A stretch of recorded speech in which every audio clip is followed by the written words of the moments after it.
Hello friends, ఈరోజు వాళ్ళు మనకి ఇచ్చిన ప్రాజెక్ట్ అయితే ఇదే. Write a program that reads a percentage P and number N two inputs అయితే తీసుకోవాలా and checks if percentage of 500 is equal to number ఎన్.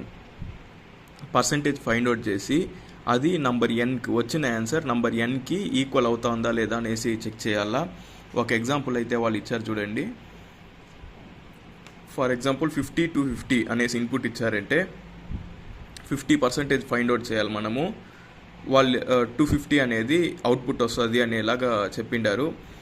మనకు దాని యొక్క ఆన్సర్ అనేది 250 వచ్చిందంటే ట్రూ అనేసి ప్రింట్ అవ్వాలి.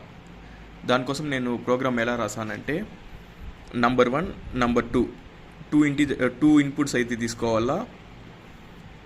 అసైన్మెంట్ ఆపరేటర్ యూస్ చేసి ఇంట్ ఆఫ్ ఇన్పుట్ ఇన్పుట్ తీసుకొని దాన్ని ఇంటిజర్గా